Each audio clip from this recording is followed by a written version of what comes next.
You see it every day, that rhythmic pulse of the ocean, the familiar rise and fall of the water at the shore. It's this force so ancient and powerful, it actually sculpts our coastlines.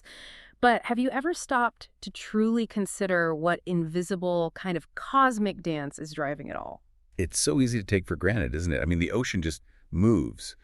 But when you zoom out and connect this to the bigger picture, it's way more than just water shifting around. It's this really intricate piece of celestial mechanics and, well, fundamental physics that has captivated thinkers for millennia.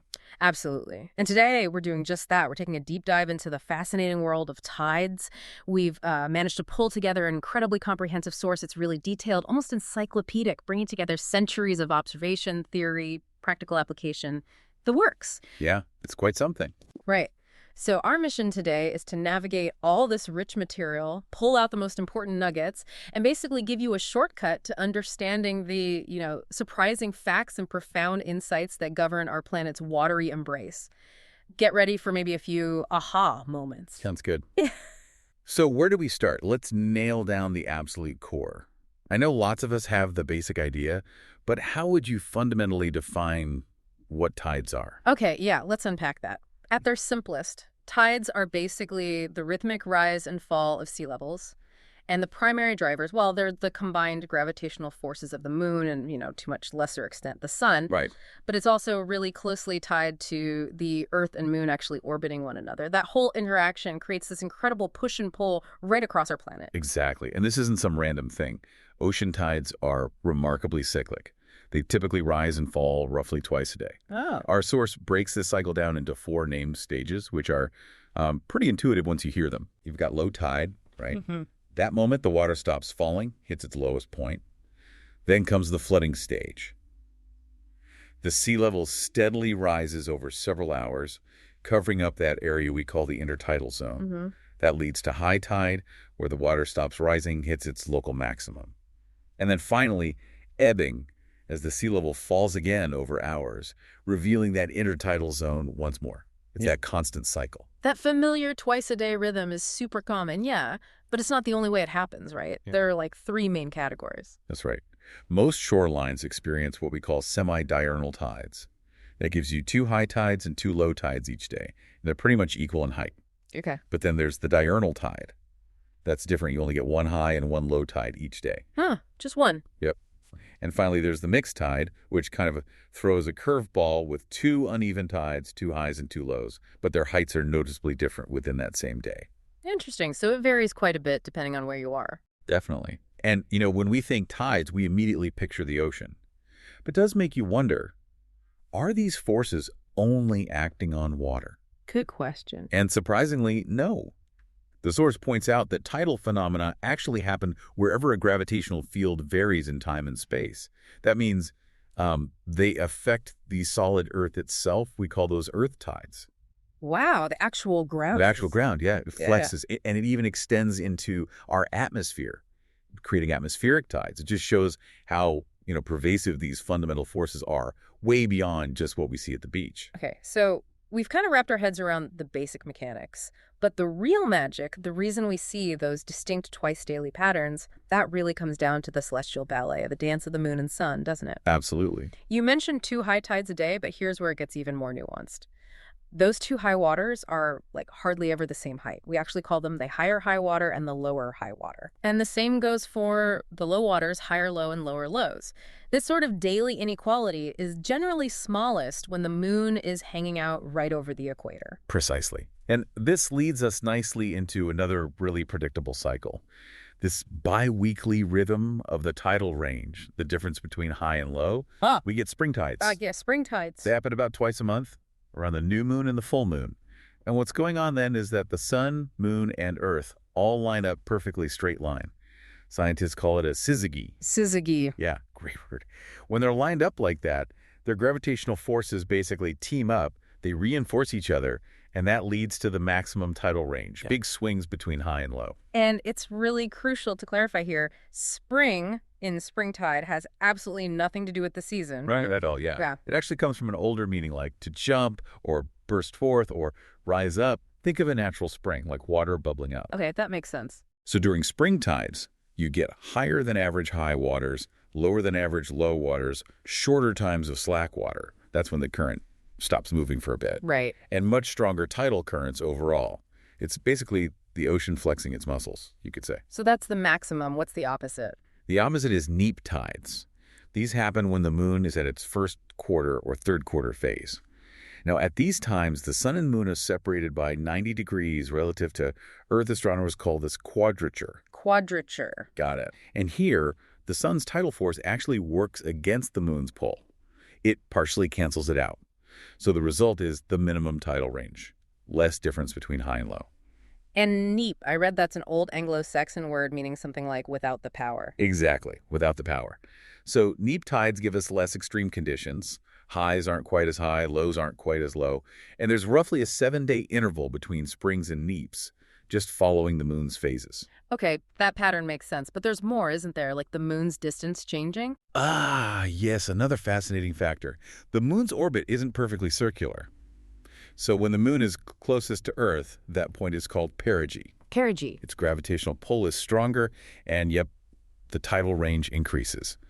Conversely, when it's farthest away at apogee, the range shrinks a bit. So does that mean the biggest tides happen when you get a spring tide and the moon is closest? Precisely.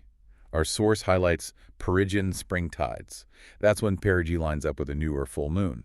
These can cause the largest tidal ranges of all, sometimes adding like an extra foot of height compared to average spring tides. Imagine that much extra water. Wow. An extra foot just from the moon being a bit closer. Okay, so we're talking gravity, distances, alignments. But what's the actual physics? Why do we get 2 high tides a day? Not just one right under the moon. That part always felt a bit weird. Yeah, that's the real mind bender for a lot of people, isn't it? So the fundamental physics is this. The moon's gravity is strongest on the side of Earth facing it. That makes sense. But, and this is crucial, it's also slightly weaker on the exact opposite side of Earth. Weaker on the far side. Okay. So this difference in pull across the Earth effectively stretches our planet along the line connecting Earth and Moon. Now, the solid Earth responds a tiny bit, but the ocean water, being fluid, responds much more dramatically. It creates 2 simultaneous tidal bulges. 2? Okay. How? Well, one bulge forms directly under the moon, where the pull is strongest. Yeah. That's the intuitive one. But another bulge forms on the opposite side of Earth. Why? Because the Earth itself is being pulled towards the moon more strongly than the water on that far side. So the Earth is essentially pulled away from the water there, leaving that water to bulge outwards too. Okay, that clicks. The Earth gets pulled away from the water on the far side. That makes so much more sense. But let's go even deeper, because this is where the scale of influence gets really surprising. We usually think gravity closer means stronger pull, right? Right. So why is the moon, which is tiny compared to the sun, so much more influential on our tides? This is where the physics gets, really fascinating. While gravitational force itself varies inversely as the square of the distance, that's Newton's famous law, the maximal tidal force, the stretching force, varies inversely as the cube of the distance. The cube, not the square. The cube. That difference is everything. Yeah. So even though the sun's gravitational pull on Earth is like 179 times stronger than the moon's overall, Wow. its tidal effect, its stretching effect, is only about 46% as large as the moon's effect, simply because it's so much farther away. That cube relationship really diminishes its tidal influence. Okay, so the cube law is key. So even on a spring tide, when they're working together. Yep, even then the moon is doing most of the heavy lifting, contributes about 69% of the force, and the sun adds the other 31%. The moon is definitely the primary driver. And it's not just a vertical pull creating these bulges, is it? You said the water flows. Exactly. If you picture the moon tugging on the ocean, the water doesn't just lift straight up towards it. That vertical component is actually pretty weak. The really significant force is the tangential one, or what we call the tractive tidal force. Tractive, like traction. Sort of, yeah. It acts horizontally, parallel to the Earth's surface. This force is strongest at about 45 degrees away from the point directly under the moon, and it's what actually causes the water to move horizontally, to flow and pile up, creating those bulges. It's more like a sideways nudge and gather than a direct upward lift. A nudge and gather. I like that. So how do scientists actually model this super complex fluid dance in our real oceans? Because the oceans aren't just smooth water bowls, right? Not at all. They have complex shapes, varying depths. And you're right, modeling it is tough. Since oceans are much shallower than they are wide, scientists use what are called Laplace's tidal equations. These are powerful mathematical Well, tools. Place, right. We mentioned him in the history bit later. Exactly.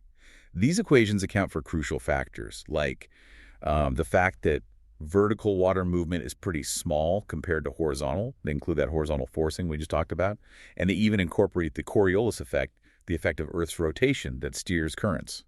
Okay, so those equations give theoretical predictions, but you said the real world is different. Very different, often. Hmm. Theoretically, the moon should cause tides of about 54 centimeters, the sun about 25, a combined spring tide, maybe 79 centimeters, a Perigean spring tide around 93 centimeters, so roughly 3 feet. But we see tides much bigger than that. Way bigger sometimes. The real world adds all sorts of complexity. You've got depth variations, continents acting as massive barriers that block and redirect water flow, resonance effects where the ocean basin's natural sloshing period matches the tidal forcing. All these play a huge part. And all this water moving around. It must involve a lot of energy. A tremendous amount. This leads to something called tidal dissipation. Earth's tidal oscillations are constantly converting gravitational energy into heat, mostly through friction. The average rate is huge, about 3.75 terawatts. Terawatts, like power plant scale. Yeah, globally it's enormous. And get this, roughly 98% of that energy loss happens through the friction of marine tidal currents rubbing against the seabed, especially in shallow seas. So all that rubbing and friction, does it have consequences? It absolutely does on a cosmic scale. This tidal friction acts like a brake on Earth's rotation, but it also exerts a gravitational torque on the moon. This torque effectively pulls the moon forward in its orbit, causing it to gain energy and angular momentum. Wait, so the tides are pushing the moon away? Slowly but surely, yes. The upshot is the moon is actually receding from Earth by about 3.8 centimeters, so about 1.5 inches every single year. That's incredible. It's drifting away because of ocean friction. Essentially, yes. And there's an equal and opposite reaction, remember. That braking effect on Earth means our planet's rotational speed is decreasing. Our days are getting longer. Longer. By how much? It's tiny day to day, almost imperceptible. But our source notes that the day length has increased by about 2 hours over the last 600 billion years. That averages out to about 0.0002 seconds per century. It's this slow, cosmic give and take happening right under our feet, driven by the tides. Wow. The moon drifting away, our days getting longer. That's astonishing. Okay, let's pivot a bit. How did we even figure all this out? Humanity must have been watching tides forever. What's the history of trying to understand them? Oh, it's a really rich history, absolutely. Filled with brilliant insights and some pretty famous wrong turns, too. You have people like Seleucus of Seleucia, way back in 150 BC. 150 BC. Yeah, he was arguably the first we know of to theorize that tides were actually caused by the moon. Then, much later, around 725 AD, the Venerable Bede in England made really astute observations, linking the twice-daily tides and their varying heights to the moon and its phases. He even noted how winds could affect them and that tides differed from place to place. That's pretty sophisticated for the time. It really is. Then fast forward to the scientific revolution. In 1609, Johannes Kepler correctly suggested the moon's gravitation was the key, though famously, the great Galileo Galilei, around 1632, he had a completely different and incorrect theory. What was Galileo's idea? He thought tides were caused by the sloshing of water in the oceans as the Earth rotated and orbited the sun, kind of like water sloshing in a moving basin. He actually clung to this idea quite strongly, even ridiculing Kepler for believing in the moon's occult influence. Huh. Even the greats can get it wrong. So who finally nailed it? That would be Isaac Newton. In his Principia in 1687, he was the first to provide a rigorous explanation of tides as a direct consequence of universal gravitational attraction. His work really laid the foundation for our modern understanding. Newton, of course. And then Laplace came later with the dynamic theory. Exactly. Pierre-Simon Laplace, in the 1770s, took Newton's static idea and developed the first major dynamic theory using those complex partial differential equations we mentioned earlier. And what's incredible is that his basic framework is still used today. Amazing. But it wasn't just theory, right? People were observing this stuff closely, too. Oh, absolutely. Observation has always been critical. We know Pytheas, a Greek explorer around 325 BC, related spring tides to the phases of the moon. And fascinatingly, our source mentions that the Tupinamba people in Brazil, documented before 1614, had independently understood the moontide connection well before many in Europe. That's really cool. Indigenous knowledge leading the way. Definitely. And another great historical observation comes from Captain James Cook in 1770. While stuck on the Endeavour River in Australia, he meticulously recorded the tides and noted a significant difference between the morning and evening spring tides, that daily inequality we talked about. So systematic observation started picking up. It did, and it really took off with William Thomson, better known as Lord Kelvin, in 1867. He pioneered the first systematic harmonic analysis of tides, breaking them down into their constituent frequencies. And he even built this incredible device. The tide predicting machine. That's the one, an ingenious mechanical computer made of pulleys, gears, and chains that could mechanically sum up the different tidal components and predict future tides. Can you believe that machine or ones like it were actually used operationally until the 1960s? That's astounding, a mechanical computer predicting tides. So how does modern prediction work today? Is it still based on that harmonic analysis? It absolutely is. Yeah, just vastly more sophisticated now with electronic computers. The core idea is the same. Recognize that the actual tide at any given location is the sum of many different cyclical components, driven by various astronomical alignments. But it's incredibly complex because you also have to factor in how those forces have accumulated over time, plus the specific shape of the ocean basin, the underwater topography, the bathymetry, and the details of the coastline. So how many components are we talking about? Modern methods distinguish hundreds. Our source mentions the Dudson number notation, which historically cataloged around 388 different tidal frequencies or constituents. Each one represents a slightly different cycle related to the moon's orbit, the Earth's tilt, the sun's influence, and so on. 388 frequencies. That's mind-boggling. How did they get enough data to figure all those out accurately? So that requires long-term observation.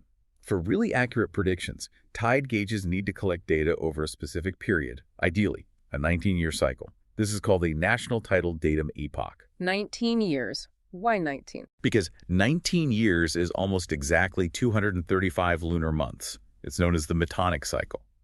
Over 19 years, the relative positions of the Earth, Moon, and Sun repeat almost exactly. So observing for that long allows you to capture and separate out all the significant long-term tidal harmonic constituents needed for highly accurate predictions. It's like getting a full picture of the grand cosmic rhythm. A 19-year observation cycle. Okay. So when you map these tides globally, you see patterns, right? These lines. Well, you see cotidal lines. These are imaginary lines connecting points in the ocean where the tide reaches its high point at the same time. They show how the crest of the tidal wave propagates. And they swirl around certain points. Exactly. These lines circulate around amphidromic points. These are fascinating spots, usually out in the open ocean, where there's essentially zero tidal range, no rise and fall of the water level at all. Zero tide, like a dead spot. Pretty much, yeah. The tidal wave rotates around these points. Yeah. And interestingly, due to the Coriolis effect from Earth's rotation, this circulation is generally counterclockwise in the northern hemisphere and clockwise in the southern hemisphere. It's like these giant invisible whirlpools of tidal energy. Wow. And local geography can make things even wilder, can it? You mentioned extreme tides. Oh, dramatically. Wow. Local bathymetry and coastline shape can funnel and amplify tides incredibly. The classic examples are the Bay of Fundy in Canada and Ungava Bay up in Quebec. They're famous for having the world's highest tidal ranges. We're talking up to 16 or 17 meters. That's like 53 to 56 feet difference between high and low tide. 56 feet? That's unbelievable. It really is. Then you have other weird local effects, like Southampton in the UK, which experiences a strange double high water caused by the interaction of different tidal constituents arriving at different times due to the shape of the English Channel and the Isle of Wight. A double high tide. Huh. And one of the most peculiar cases might be the Cook Strait, separate the North and South Islands of New Zealand. The tides on each side of the strait are almost exactly out of phase with each other. Out of phase. So high tide on one side is low tide on the other? Pretty much. This means the water level difference across the strait can be huge, leading to incredibly strong currents rushing through it. But right in the middle of the strait, the tidal height change itself is almost zero. And weirdly, the tide on one side follows a single monthly cycle, while the other side has the more standard biweekly cycle. It's a real tidal anomaly hotspot. That's fascinating, so many local quirks, but it's important to remember these predictions, even the really sophisticated ones, they aren't perfect forecasts, right? Absolutely not. Tide tables are predictions based on astronomical forces and average conditions. But the actual time and height of the tide on any given day can be affected by weather. Strong onshore winds can pile water up, making high tide higher and earlier, while offshore winds do the opposite. High or low atmospheric pressure can also raise or lower sea levels slightly. And changes to the seabed itself. Yeah, local changes like sandbank shifting or human activities like dredging harbors can alter the way the tide flows and change the actual tide times and heights compared to the long-term predictions. So there's always that element of dynamic reality you need to factor in, especially if you're relying on tides for something critical. Like navigation. Which brings us to the practical side. Given all this incredible science, what does it actually mean for us? How do tides impact things like getting around on the water? Oh, for anyone navigating a boat, understanding tides is absolutely fundamental. It's not just about the water level, it's about the currents too. Tidal flows or tidal streams can be really strong in some areas and can push a vessel significantly off course if they're not accounted for. Calculating your position requires factoring in that sideways push from the current. And the water depth itself is obviously critical. Hugely critical, especially for boats with a significant draft, meaning how deep they sit in the water. You need to know if there's enough water to get over shallow areas, like sandbars at the entrance to rivers or harbors, particularly at low tide. These bars are often marked on charts. So how do sailors figure this out?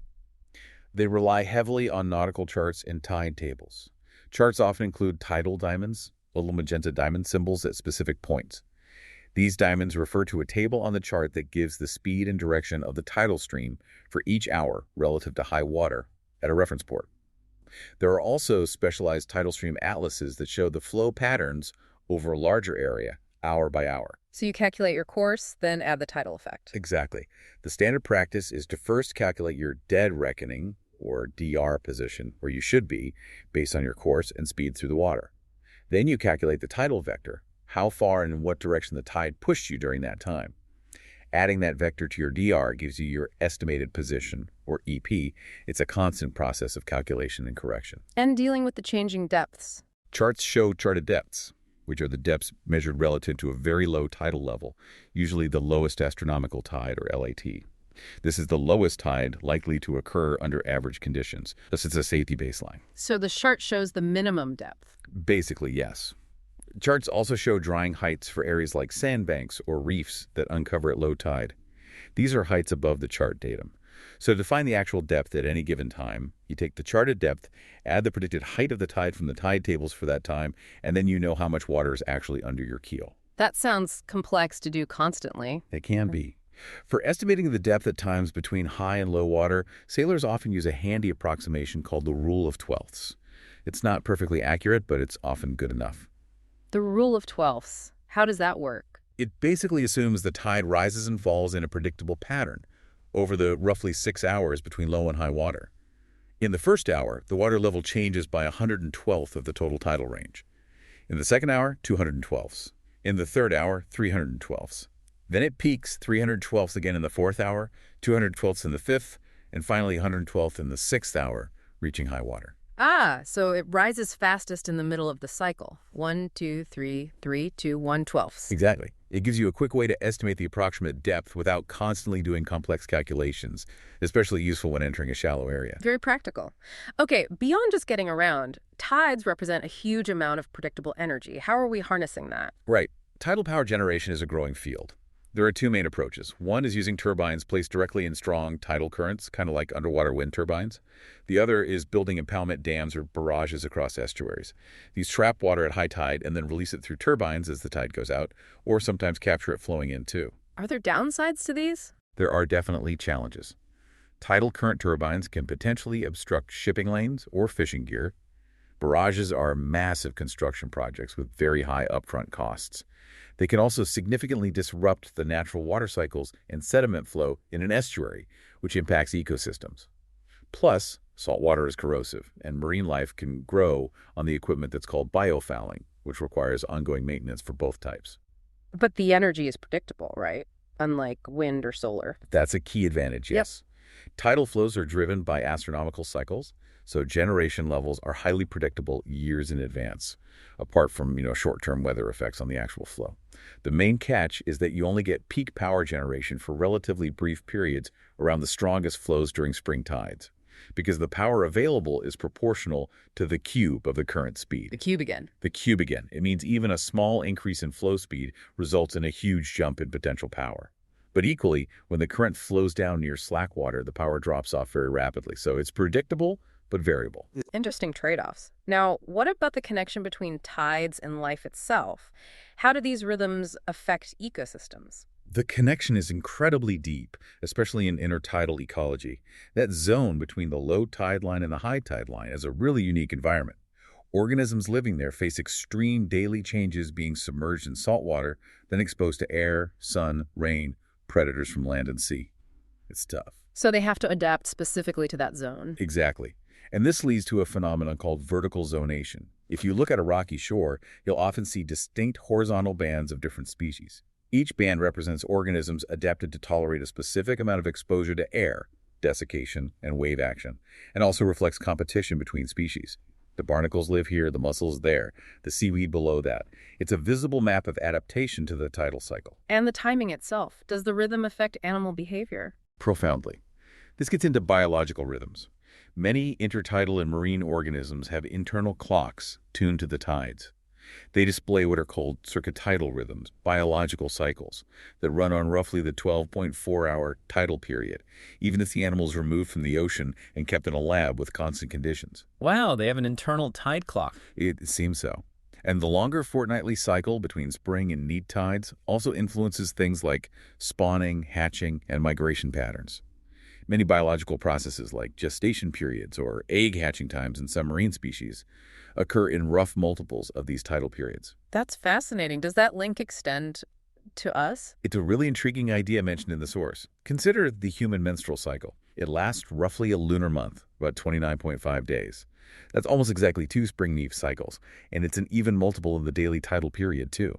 It's led some scientists to speculate that this might be an echo of our deep evolutionary past, a remnant biological rhythm from marine ancestors whose lives were intimately governed by lunar and tidal cycles. A possible echo of the tides within us. That's a pretty amazing thought.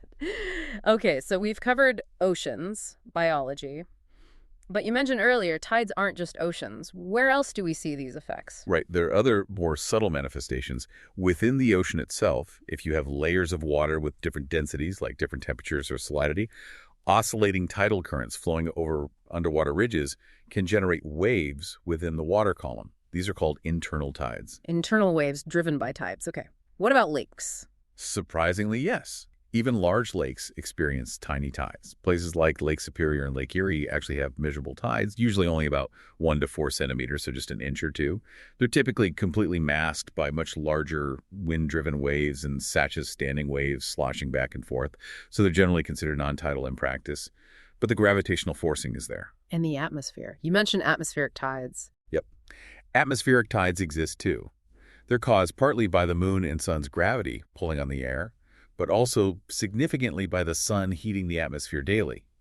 Near the ground, these effects are tiny and totally swamped by regular weather patterns, wind, pressure systems, etc. But they become much more dominant higher ups, between about 80 and 120 kilometers in the thermosphere. And the solid Earth itself, Earth tides. Yes, Earth tides or terrestrial tides. The entire solid body of the Earth subtly deforms in response to the moon and sun's gravity. The ground beneath your feet is actually rising and falling and shifting east-west and north-south, although by tiny amounts. We don't feel that, do we? No, not directly. But the semi-diurnal amplitude, the twice-daily bulge, can reach about 55 centimeters, that's 22 inches, at the equator. This subtle shifting is actually really important for things like calibrating GPS systems accurately and for making precise astronomical measurements like very long baseline interferometry. You have to account for the fact that the ground itself is moving. Wow. Okay, from lakes to the solid Earth, anywhere else out in space. Absolutely. We can go truly cosmic with galactic tides. These are the tidal forces exerted by the gravity of entire galaxies on the stars within them, or on smaller satellite galaxies orbiting them. Galaxies feel tides. They do. The differential pull across a galaxy can stretch it or strip stars away. It's believed these galactic tidal forces are responsible for perturbing comets in the Oort cloud, that vast cloud of icy bodies way out beyond Neptune and sending some of them hurtling into the inner solar system. Our source suggests maybe 90% of long-period comets get their start this way due to galactic tides. From ocean shores to comets, tides are everywhere. Just quickly before we wrap up, are there any common terms that misuse the word tide? Yeah, there are a couple of important misnomers. The most famous is probably tidal wave being used for a tsunami. Right, tsunamis aren't caused by tides at all. Not at all. Tsunamis are usually caused by underwater earthquakes, landslides, or volcanic eruptions. They have nothing to do with astronomical tides. The name likely just came from the fact that they arrive as a massive surge of water, kind of resembling an extremely high tide, but the cause is totally different. So tidal wave for tsunami is wrong. Any others? The term rip tide is another one. While rip currents are dangerous currents flowing away from shore, they aren't directly caused by the tide itself in the astronomical sense. They're usually caused by water piled up near the shore, by waves finding a channel to flow back out. The name likely uses an older meaning of tide, just referring to a strong current or flow of water, or perhaps because they can be stronger during certain tidal phases, but they aren't the tide. Good clarifications. Okay, so let's try and pull this all together. What's the big picture takeaway from this deep dive? Well, I think we've really navigated through the complex, often invisible forces that shape our coastlines every single day. We've journeyed through this deep history of human curiosity, trying to understand these rhythms. And we've seen how this cosmic tug-of-war between the moon, sun, and earth affects just about everything, from the tiniest marine organisms and their life cycles, right up to how we navigate ships, and even the long-term evolution of the Earth-Moon system itself. Yeah, it really is a remarkable testament to how interconnected everything is, from the local beach to the vastness of space. The physics is elegant, the history is fascinating, and the effects are profound. Exactly. It's this fundamental pulse of the planet. It truly is. So here's a final thought for you to ponder. The next time you stand by the shore and you watch the tide creeping in or slipping back out, maybe take a moment and consider this. What other subtle rhythmic influences might be shaping your own daily life? Things you might not even be aware of, much like those unseen gravitational forces of the tides that quietly, powerfully govern so much of our world.